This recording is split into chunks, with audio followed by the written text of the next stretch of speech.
ওরা তো দুজনে মনে মনে ঠিক করে নিয়েছে, কিন্তু এক্ষেত্রে যদি আমরা না মেনে নিই তাহলে তো কিছু আর বলার নেই।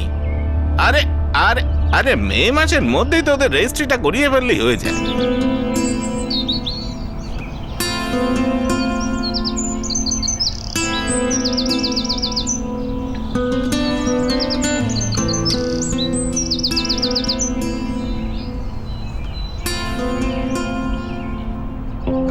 ন হাজারই বলিস, মানে তুই যে 7,000 পাস সেটা বলার দরকার নেই। আর 4 মাস পরে তুই প্রত্যেক ক্লায়েন্ট পিছু 10 টাকা করে কমিশন পাবি। আরে যদি 9,000-এ রাজি না হয় তো তার কমেও আমি মেনে নেব। যদি তাই হয় তাহলে রাজি হোস, কিন্তু এরকমটা তো হয় না। দেখ, ওদেরও তো কাজ করার মতো লোক দরকার না। কি হলো?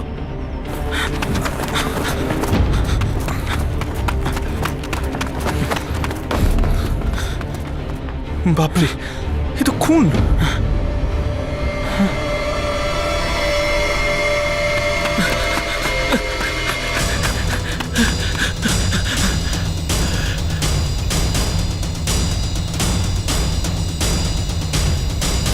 কে খুন করলো একে? এর সঙ্গে যে মেয়েটা ছিল সেই নয় তো? জানি না,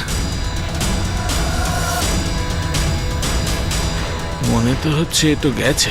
গেছে? মুকেশ, আমার মনে হয় আমাদের পুলিশে খবর দেওয়া দরকার। হ্যাঁ,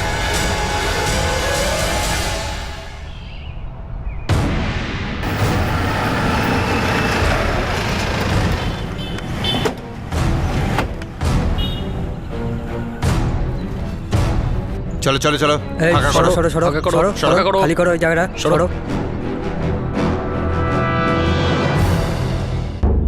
মারা গেছে স্যার। ওর পকেটটা চেক করো। কি করে হলো এসব? জানি না স্যার, যখন ছেলেটা এসেছিল তখন ওর সঙ্গে একটা মেয়ে ছিল। ওই মেয়েটাই গুলি করেছে ওকে? জানি না স্যার, গুলির আওয়াজ শুনতে পেলাম, তারপর একটা মেয়ে দুটো ছেলেকে ভাগতে দেখলাম। শ্বেতা দিদির যাতে কোনো কষ্ট না হয় সেটাও আমাদের দেখা উচিত, তাই না বলো?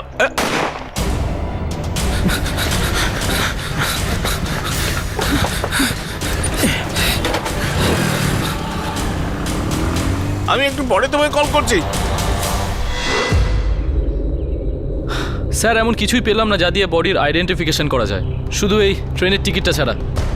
এটা তো দেখছি 26শে মার্চের টিকিট, দেরাদুন যাওয়ার, মেল 24।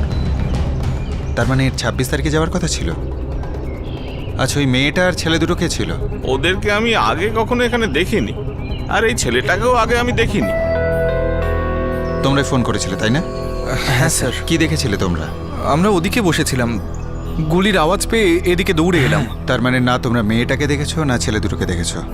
না স্যার, আমরা ওই ছেলে দুটোকে দেখিনি, কিন্তু হ্যাঁ মেয়েটাকে দেখেছিলাম। হয়তো ছেলে দুটো পরে এসেছিল। সেটা কি করে সম্ভব? ওই ছেলে দুটো আর মেয়েটা তো একসঙ্গেই পালিয়েছিল। তুই কোনো মন গড়া গল্প ভাবছিস না তো? স্যার আসলে আমরা আগে এই বেঞ্চটাতেই বসেছিলাম, তখন প্রায় 12:30 মতো বাজে, তারপরেই ছেলেটা এখানে এলো। আরে আমাকে তো 1 মাসের নোটিশ দিতে হবে। আরে তুই তো কাজটা কন্ট্রাক্ট বেসিসে করছিস। হ্যাঁ ভাই, দেখ চাকরি তো আমি ছেড়ে দেবো, সেটা নিয়ে কোনো টেনশন নেই, কিন্তু ভয় হলো যদি কোম্পানি 1 মাসের স্যালারি আটকে দেয়। ওদের বলার দরকার কি যে তুই চাকরিটা ছাড়ছিস? দেখ, আগে মান্থ এন্ডে স্যালারিটা নিয়ে নে, তারপর আমার এখানে চলে আয়। কিন্তু তুই শিওর তো আমি এই চাকরিটা পেয়ে যাব? আমি তো ইতিমধ্যেই কথা বলে রেখেছি, ওরা তো রাজি আছে। আতিশ, তুই মিথ্যে বলছিস। তাহলে আমাকে ছেড়ে দে। দেখ, হ্যাঁ, তুই খালি একবার এসে স্যালারির ব্যাপারে কথাটা বলে নে। তাহলে তুই আজকাল আমার ফোন ধরিস না কেন? এমনি কথা বলার ইচ্ছে নেই। আরে যা না এখান থেকে। আতিশ, আমি তোকে ছাড়বো না, বুঝলি? তুই কি করবি তুই? কলেজের ছেলে মেয়েগুলোও না। হ্যাঁ ভাই, চল ওইদিকে গিয়ে বসি। দেখ আতিশ, আমি তোকে বলছি এই সব করে কিন্তু কোনো লাভ হবে না। স্যার, আমরা এমনি টেনশনে ছিলাম, আর তারপর ওরা এত বকবক করছিল যে আমরা ওখান থেকে উঠে অন্যদিকে চলে গেলাম। তারপর হঠাৎ গুলি চলার আওয়াজ পেলাম। আর ওই মেয়েটা এই ছেলেটাকে ওই আতিশ আতিশ নামে ডাকছিল তাই তো? আমি অন্ততপক্ষে 2বার তো শুনেইছি স্যার।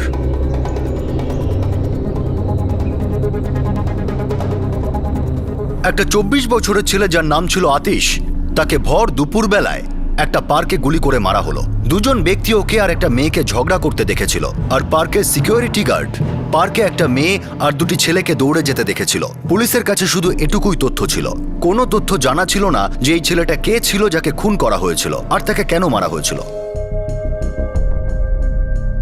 খুব ক্লোজ থেকে ফায়ার করা হয়েছে। আপনার কি মনে হয় কি বন্দুক ব্যবহার করা হয়েছে? বুলেট দেখে মনে হচ্ছে রিভলভার থেকে।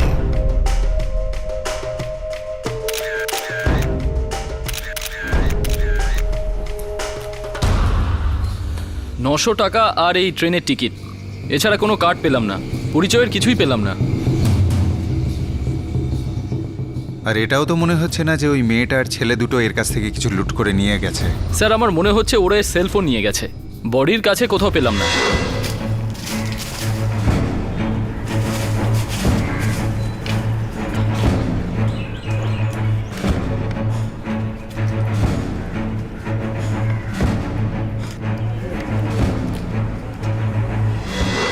এই ছবিটা কাগজে ছাপিয়ে দাও, দু একদিন দেখা যাক। ইয়াং ছেলে একেবারে। আর হ্যাঁ, পার্কের আশেপাশে যে কলেজগুলো রয়েছে ওখানে চেক করো, হতে পারে ওখানকার কোনো স্টুডেন্ট। Yes sir.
স্যার আমি মোটামুটি 20টা কলেজে গেলাম, কোনো খবর পেলাম না।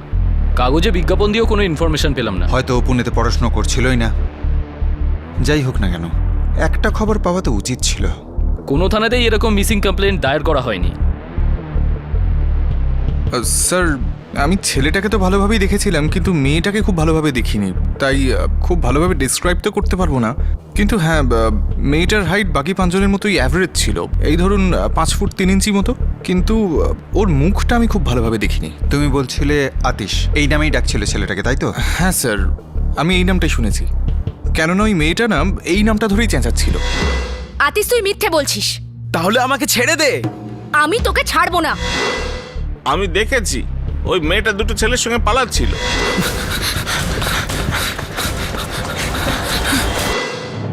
স্যার, ওই মেয়েটার মুখ ঠিক মনে পড়ছে না। মেয়েটা যখন এসেছিল তখন তাকে দেখোনি? স্যার, ও রোজ রোজ ওখানে আসতো না। যদি রোজ ওই পার্কে আসতো তো চিনে ফেলতাম। এখন তো এই একটা মাত্র সূত্র, পুনে থেকে দেরাদুনের এই কনফার্ম টিকিটটা, মেল 24। হতে পারে কোনো বিশেষ কাজে পুনেতে এসেছিল, ওর বাড়ি দেরাদুনে। স্যার এই টিকিটটা কনফার্মড, এটা ইন্টারনেট থেকে নয়, বরং রেলওয়ে স্টেশনের রিজার্ভেশন কাউন্টার থেকে কেনা হয়েছিল। এই টিকিটের বুকিং ফর্ম থেকে আমরা এই ছেলেটার ডিটেলস বার করতে পারি।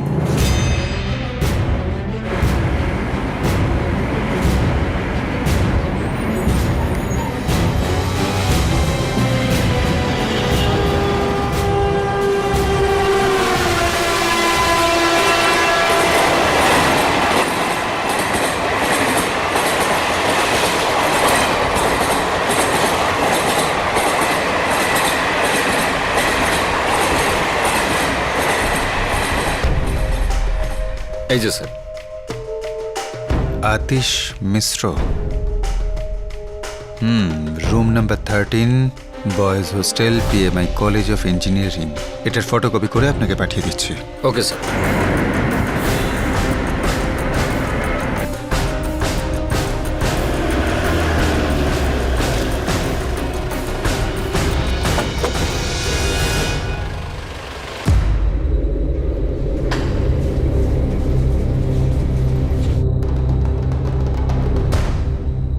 এই ছেলে তো আমাদের হোস্টেলের নয়। কিন্তু এর রেলওয়ে বুকিং ফর্মে তো আপনার হোস্টেলের নামই লেখা ছিল, রুম নাম্বার 13। এক মিনিট।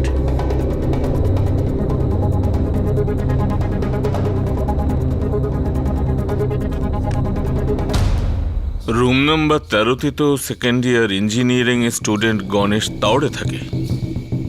না স্যার, আমি এই ছেলেটাকে চিনি না। হতে পারে আপনার কলেজে আগে পড়তো, হয়তো এই ঘরেই থাকতো। যদি এমনটা হতো তাহলে কি আমি চিনতাম না? ওর নাম কোথাও না কোথাও রেকর্ডে তো থাকতো।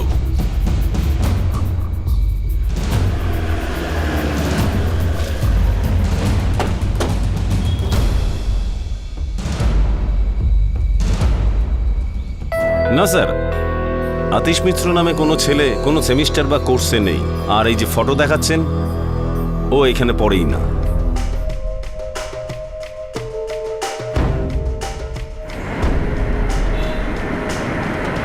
এই ছেলেটার সবকিছুই তো ফ্রড দেখছি। একটা মেয়ের সঙ্গে ঝগড়া হয়, তারপর দুটো ছেলে আসে আর একে গুলি মেরে দেয়। কোনো বড় গন্ডগোল নেই তো? কোনো র্যাকেট ফ্যাকেট চালাচ্ছিল না তো? দেখা যাক। এসব তো তখনই জানতে পারবো যখন জানবো ছেলেটা আসলে কে। যে ছেলেটা মারা গেল সে কে ছিল, আর এই ছেলেটা কেন মারা গেল? প্রত্যেকটা জিনিস ওর পরিচয় প্রকাশ্যে আনার বদলে ওর দিকেই সন্দেহের ইঙ্গিত করে চলেছিল। খুনের সঙ্গে একটি মেয়ে যুক্ত থাকায় এই সন্দেহটাই বাড়ছিল যে এই খুনের পিছনে কোনো না কোনো রহস্য নিশ্চয়ই আছে। কিন্তু এই ছেলেটা আসলে কে ছিল?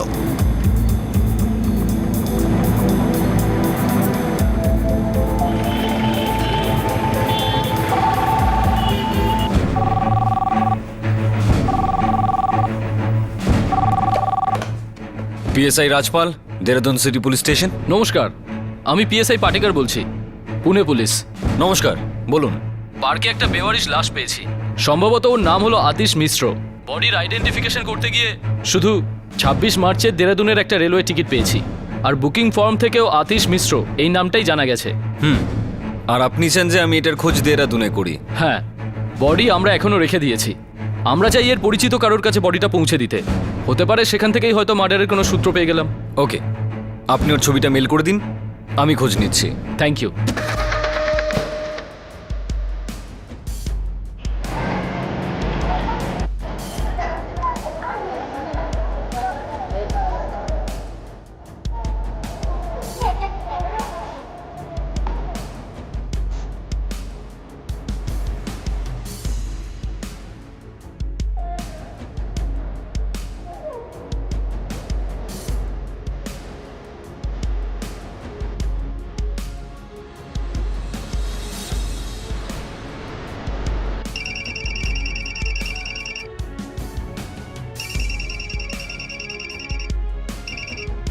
হ্যাঁ বাহাদুর, বল, কি খবর আছে?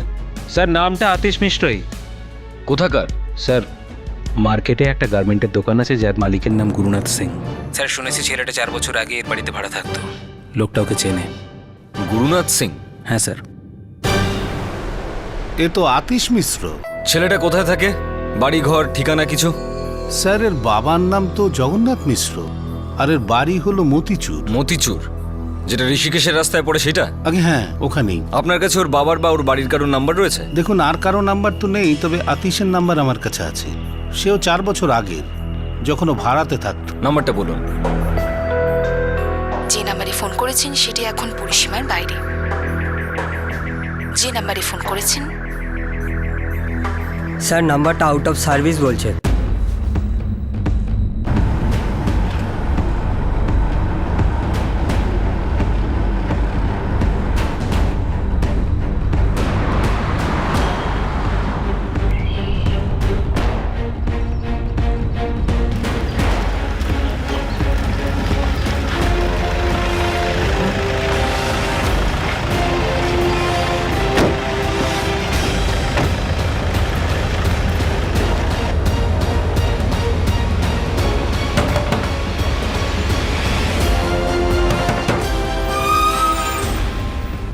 হ্যাঁ, এটা কি জগন্নাথ মিশ্র বাবুর বাড়ি? হ্যাঁ, উনি আমার স্বামী। এটা কি আপনাদের ছেলে আতিশ? হ্যাঁ হ্যাঁ হ্যাঁ, এই তো আমাদের ছেলে। কি হয়েছে?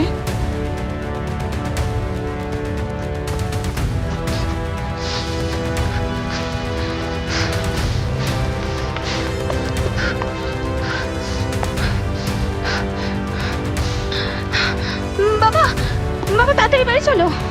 কেন, কি হয়েছে রে মা? বাবা পুলিশ এসেছে, দাদার কিছু একটা হয়েছে। চল চল চল চল।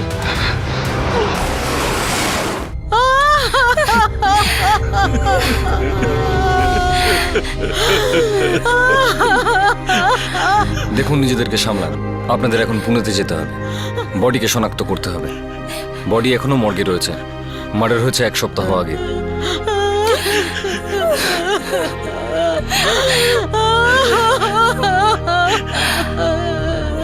কে মেরেছে আমার ছেলেকে? সেটারই এখন খোঁজ চলছে।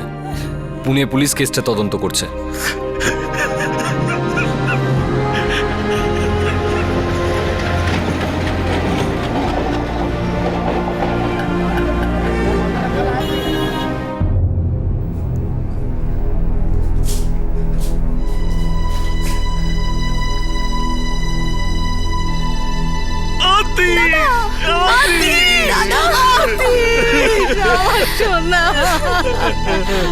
বাবা উঠে পড়। দাদা আতিশ, বাবা কি হয়ে গেল বাবা? আতিশ, কি হলো? লেখাপড়ায় ভালো ছিল, দেরাদুনে স্কুলে পড়েছে আর ইঞ্জিনিয়ারিং পড়তে এখানে এসেছিল। আমাদের একমাত্র আশা। আপনার ছেলে ইঞ্জিনিয়ারিং পড়ছিল না। আমরা যে কলেজগুলো চেক করেছি সেখানে তো নয়। না না, ওই কি যেন পিএমআই কলেজ অফ ইঞ্জিনিয়ারিং। না, আপনার ছেলে ওখানে পড়তো না। সেটা কি করে হতে পারে স্যার? ইঞ্জিনিয়ারিং 3 বছর ধরে পড়ছিল, প্রতি বছর আমি ফিস পাঠাতাম। আপনার ছেলে আপনাকে মিথ্যে বলতো। দেখুন, ওর মোবাইল নাম্বারটা আমাদের চাই। মারা যাবার ঠিক আগেই একটা মেয়ের সাথে ওর ঝগড়া হয়েছিল। ওর নাম্বার তো আপনার কাছে আছে নিশ্চয়ই। ওই আমার মেয়ে রজনীর কাছে ওর নম্বর আছে।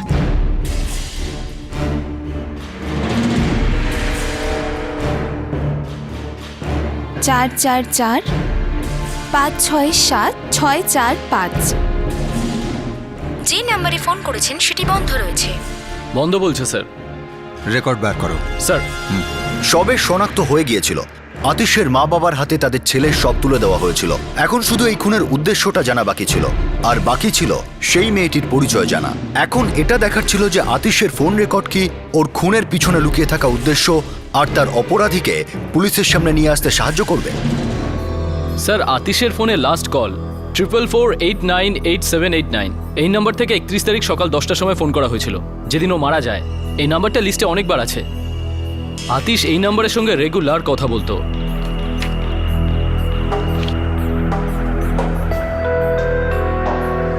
এটা কোনো সূত্র হতে পারে। যে নম্বরে ফোন করেছেন এই মুহূর্তে সেটি বন্ধ আছে। Switch off sir. এটারও রেকর্ড বার করো। হতে পারে মার্ডারের পরে এটাকে বন্ধ রেখেছে। Nina Sharma, B12 Bindachal apartment. এর ফোন সেদিন থেকে সুইচ অফ বলছে যেদিন আতিশ মারা যায়। মনে হচ্ছে আমরা সঠিক রাস্তাতেই এগোচ্ছি।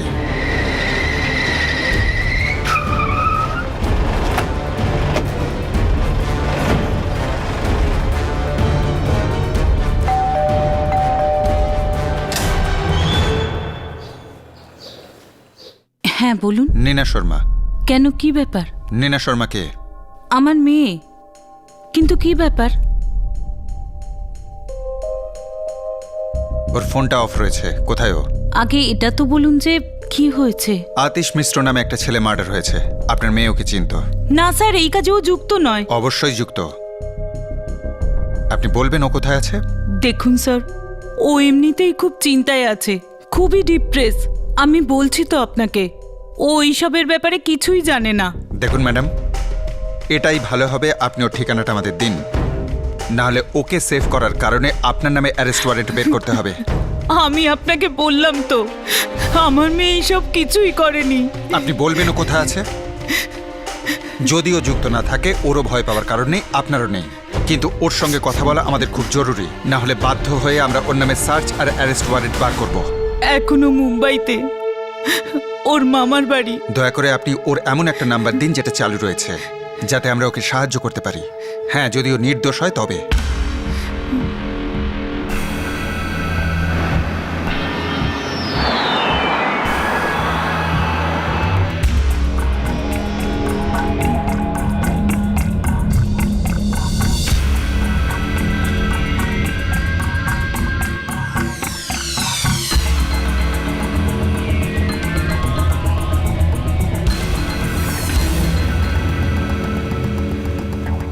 না স্যার, এ কিন্তু ওই মেয়েটা নয়। হ্যাঁ স্যার, এটা ওই মেয়েটা নয়।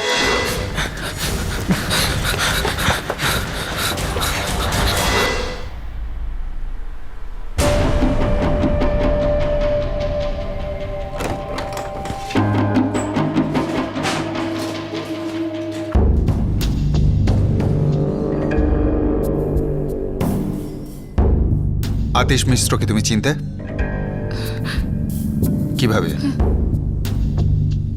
নীনা বলো, আতিশ মিশ্রকে তুমি কিভাবে চিনতে?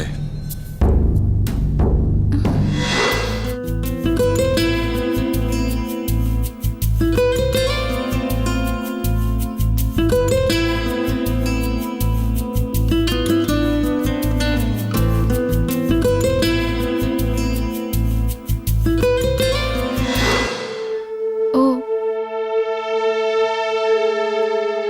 আমার বয়ফ্রেন্ড ছিল।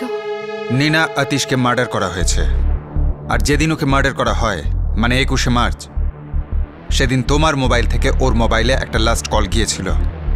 এ ব্যাপারে কিছু বলবে? আর দেখো, এই মার্ডারের ব্যাপারে যদি কিছু জানো তাহলে পরিষ্কার বলে দাও।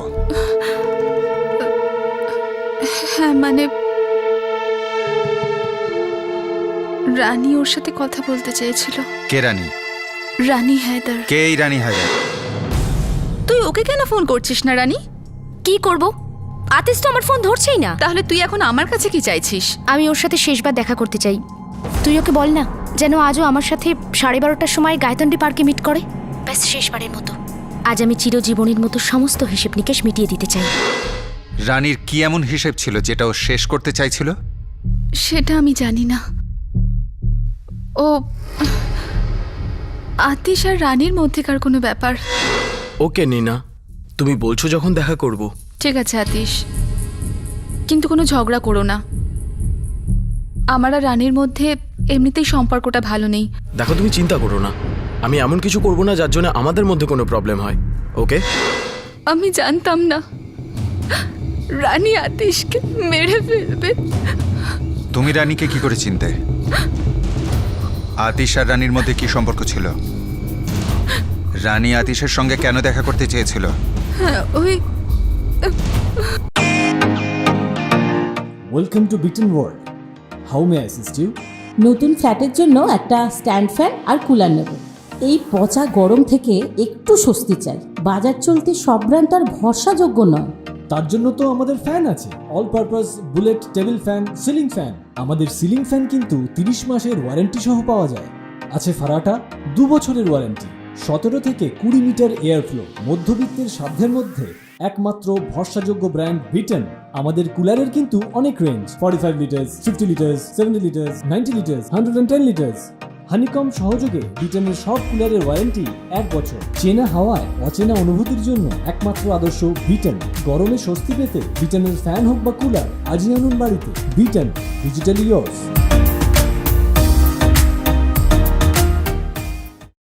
তুমি রানীকে কি করে চিনতে? আতিশ আর রানীর মধ্যে কি সম্পর্ক ছিল? রানী আতিশের সঙ্গে কেন দেখা করতে চেয়েছিল? রানী আমাকে আতিশের সঙ্গে ইন্ট্রোডিউস করিয়েছিল।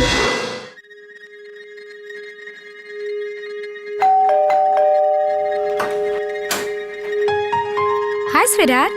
হে হাই।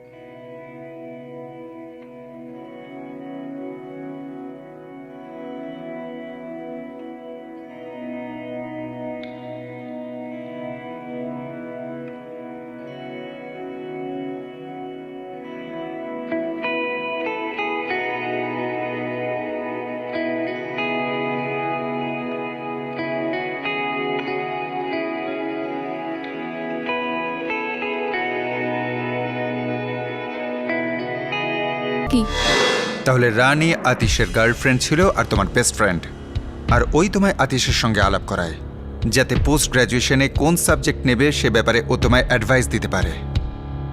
হ্যাঁ স্যার। আর তখন ও কি করছিল? আগে ও করেসপন্ডেন্স থেকে পোস্ট গ্রাজুয়েশন করছিল। Are you sure? হ্যাঁ স্যার। কেন? কেননা বাড়িতেও বলেছিল যে ও ইঞ্জিনিয়ারিং পড়ছে। যাই হোক, তাহলে তোমার আতিশের সঙ্গে পরিচয় হলো, আর আতিশ তোমার বয়ফ্রেন্ড হয়ে গেল, আর রানীকে ডাম্প করে দিল। হ্যাঁ, কিন্তু আমি এরকম কিছু করিনি, ব্যাস হয়ে গিয়েছিল। এটা খুব স্বাভাবিক যে এরপর রানী রিয়্যাক্ট করে। হ্যাঁ।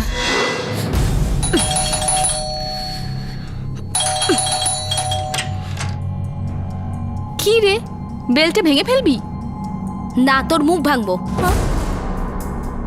রানী দেখ, আমি কিছুই করিনি, আতিশই আমার দিকে অ্যাট্রাক্টেড হয়েছে। আচ্ছা, তুই কি কোনো মিস ওয়ার্ল্ড নাকি মোনালিসা? কে তুই? কেউ এমনি এমনি অ্যাট্রাক্টেড হয় না, নিশ্চয় তুই কিছু করেছিস ওর ওপর। খুব ভালো বন্ধুত্ব দেখালি তুই। তুই আমার বয়ফ্রেন্ডকে আমার থেকে কেড়ে নিলি। ও আজকাল আমার ফোনটাও ধরছে না। আর তখন কি আমি বুঝতে পারি যে তোরা দিনের পর দিন কফি শপে বসে আছিস, রাতের পর রাত ফোনে কথা বলছিস। আর তুই কি ভেবেছিস আমি কোনোদিন জানতে পারবো না? তুই হয়তো ভুলে গেছিস যে সত্যিটাকে লুকোনো যায় না। রানী, বিলিভ মি, আমি তোকে বলতেই যাচ্ছিলাম, কিন্তু ভয় লাগছিল। আর লুকিয়ে লুকিয়ে প্রেম করার সময় ভয় লাগছিল না? রাতে ফোন করার সময় ভয় লাগছিল না? সরি রানী, কিন্তু তুই এত রাগ কেন করছিস? দেখ, তুই ব্যাপারটাকে বোঝার চেষ্টা কর। এখন আতিশ আমাকে ভালোবাসে, আমাদের সবার জন্য এইটাই ভালো হবে যে তুই ব্যাপারটাকে মেনে নে আর এই সব কিছু ভুলে যা। তুই খুব ভালো ছেলে পাবি, দেখিস। সব ছেলে তুই রেখে দে না, তোর তো খিদে মেটে না। আমি তো তোকে আমার বন্ধু হিসেবে ওর সাথে দেখা করিয়েছি, আর পেছনে ছুরি মারার সময় তুই একবারের জন্য ভাবলি না? Go to hell. আর হ্যাঁ, একটা কথা, এই আতিশ ভাবছিস ও তোকে খুব ভালোবাসে? ভুল ভাবছিস তুই। টাইম পাস করছে ও তোর সাথে, তোর বন্ধু হয়ে ওই জন্য তোকে সাবধান করছি। ও তোকে ইউজ করছে আর ইউজ করে ফেলে দেবে, মনে রাখিস আমার কথাটা।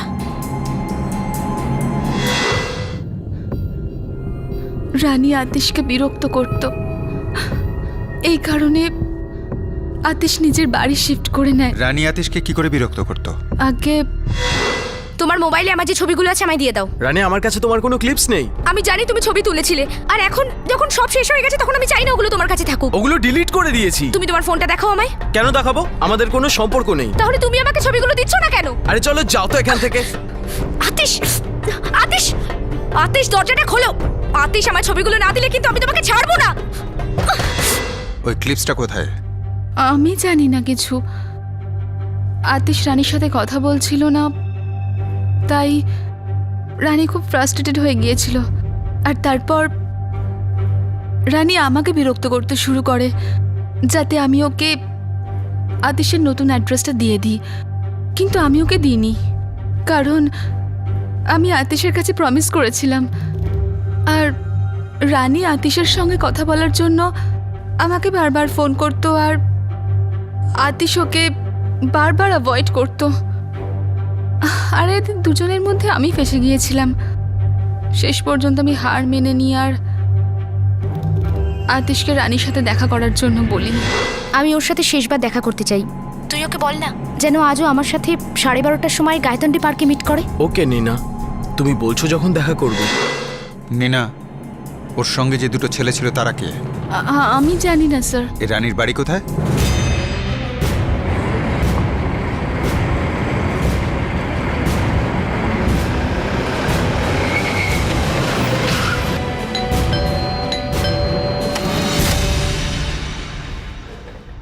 রানী হায়দার। আগে ও তো বাড়িতে নেই। কোথায় গেছে? ও তো নাগপুর গেছে এক বন্ধুর বিয়েতে। কিরকম বন্ধু? আর নাগপুরে কোথায়? ওই যে একটা বন্ধু আছে ওখানে নাগপুরে। শুনুন, আরে আপনারা বুঝতে পারছেন না কেন? আমি বলছি তো ও নেই এখানে। আরে আপনারা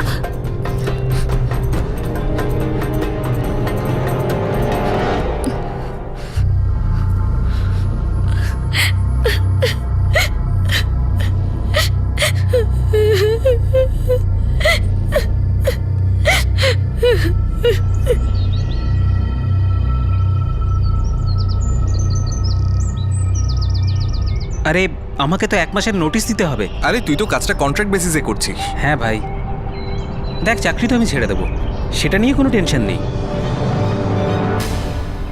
কি চাস তুই আমার থেকে? কিছু না, শুধু তোর ফোনে যে আমার ছবিগুলো আছে আমাকে দিয়ে দে। বলেছি না ডিলিট করে দিয়েছি। আতিশ তুই মিথ্যে বলছিস। দেখ দেখ আমি জানি যে তুই আমার কি কি সব ছবি তুলে রেখেছিলিস, আর এখন যখন তোর আর আমার মধ্যে কিছু নেই তখন তাহলে ছাড়ছিস না কেন? ছাড়বো না আমি তোকে, ততক্ষণ ছাড়বো না যতক্ষণ তুই তোর ফোন বা মেমোরি কার্ড আমাকে দিয়ে দিচ্ছিস। আরে চল যা তো। দেখ আতিশ আমি তোকে বলে দিচ্ছি, আমি এত সহজে তোকে ছেড়ে দেবো না। কি করে নিবি তুই? দেখ আমি তোকে বলে দিচ্ছি, এই সমস্ত করে কিন্তু কোনো লাভ হবে না। ও তুই তোর দাদাকে ফোন করছিস আমাকে ভয় দেখানোর জন্য? মুন্না ও কথা শুনছে না, তুই চলে আয়। কি করবি তুই? আমি ওগুলো তোকে দিচ্ছি না। আর হ্যাঁ, আছে আমার কাছে ক্লিপস, তুই যদি এইভাবে আমায় বিরক্ত করিস তবে আমি ওগুলো ইউজ করব, বুঝলি?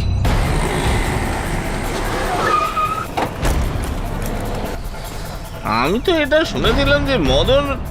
রানী ছাড়, এটার মধ্যে কিচ্ছু নেই। রানী ছাড় বলছি তোকে, এর মধ্যে কিচ্ছু নেই। মানে আমি কি হলো রে, খুব হিরো হয়ে গেছিস না? দেখ তুই আমাদের মাঝখানে আসিস না, এটা আমাদের নিজস্ব ব্যাপার। ও আমার বোন, ওর সম্মানের ব্যাপার আছে, যা চাইছে দিচ্ছিস না কেন? বিরক্ত করছিস? আরে আমি ওকে বলেছি সবকিছু ডিলিট করে দিয়েছি। তাহলে তুই ফোনটা দিচ্ছিস না কেন? আরে দেখাবো না নিজের ফোন, আর আমার ফোন আমি কাউকে দেবো না। কেন দেবো? আর হ্যাঁ, তোরা এটা ভাবিস না এইসব করলে আমি ভয় পেয়ে যাব, বুঝলি? চল বেরো এখান থেকে, চল। তুই দিবি না তাই তো? দেবো না, কি করবি?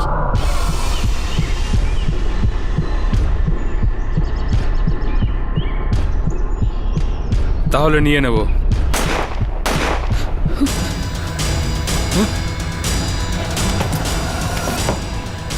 ফোনটা তোল, ফোনটা তোল, ফোনটা তোল। চল চল চল চল চল চল চল চল চল চল। চল চল চল।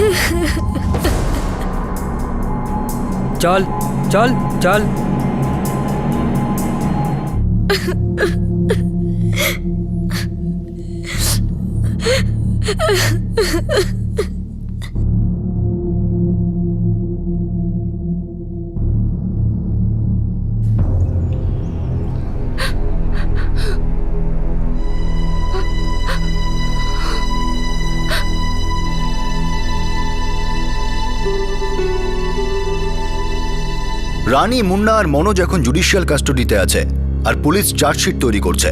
যা হয়েছে, নীনা তার শক থেকে এখনো বাইরে বেরোতে পারেনি, আর রানীর পরিবার তো এটা বিশ্বাসই করতে পারছে না যে তাদের মেয়ে কারো খুনও করাতে পারে। দুটো পরিবারের কেউই রানী, নীনা আর আতিশের মধ্যে চলা এই ত্রিকোণ প্রেমের কাহিনীর আঁচ করতে পারেনি। আতিশের পরিবার যেখানে একদিকে নিজেদের যুবক ছেলের চলে যাওয়ার দুঃখটাকে কাটিয়ে ওঠার চেষ্টা করছিল, অন্যদিকে এটা ভেবে হতবাক হয়েছিল যে ওনাদের ছেলে পরিবারের থেকে এত দূরে থেকে সবসময় মিথ্যে বলে গিয়েছে যে ও কি করছে। এই অপরাধের সঙ্গে যুক্ত প্রত্যেকেরই বয়স 20 বছরের সামান্য উপরে, অর্থাৎ আর্লি 20-তে ছিল। এটা বলা ফালতু আর বোকামি হবে যে এরকম ঘটনা নতুন টেকনোলজির কারণে আর সময় পরিবর্তনের কারণে হচ্ছে। এই অবস্থায় আদর্শ আর মূল্যবোধ নষ্ট হওয়ার বিষয়টিও ভুল, কারণ এগুলো আমাদের কোনো উপায় বের করে দেবে না। সময় পরিবর্তন হচ্ছে, এটা বাস্তব, আর পরিবর্তিত সময়ের সঙ্গে সব জিনিস আরো দ্রুত, আরো চঞ্চল হয়ে যাচ্ছে। এরকম পরিস্থিতিতে ছোটদের মধ্যে, যুব সমাজের মধ্যে একটা বেসিক বোধ তৈরি করাই হয়তো সঠিক উপায় হবে। তাদেরকে আমাদের এটা বোঝাতে হবে যে সব সম্পর্ক সঠিক হয় না, তোমার মনের মতো হবে না, সেটা ভেঙে যাওয়ার সম্ভাবনাও অনেক বেশি, আর এই বাস্তবটাকেই মেনে নিতে হবে। তাদের সবসময় এটা মনে রাখতে হবে যে নিজেদের ব্যক্তিগত আর নিঃসঙ্গতার মুহূর্তগুলোকে টেকনোলজির মাধ্যমে আবদ্ধ করাটা সঠিক নয়, কারণ যখন পরিস্থিতি বদলে যাবে তখন এটাই খুব সমস্যা হয়ে উঠবে। সেটা সম্পর্ক ভেঙে যাওয়ার কারণেই হোক বা ছোটখাটো ভুল অথবা মনোমালিন্যের কারণেই হোক। আমরা পরিস্থিতি যত বোঝার চেষ্টা করব ততই সমস্যার সমাধানের কাছাকাছি পৌঁছব।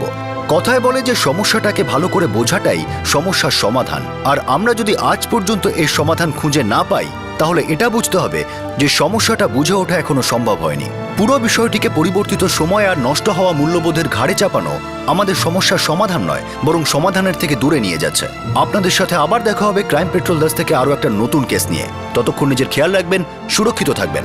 আর যুব সমাজের কাছে এটা একটা রিকোয়েস্ট যে তারা তাদের সব সমস্যা তাদের মা বাবার সাথে শেয়ার করুক, আর মা বাবার কাছে রিকোয়েস্ট করছে যে তারা তাদের সন্তানদের সমস্যাগুলোকে খোলা মনে বিচার করুন। জয় হিন্দ।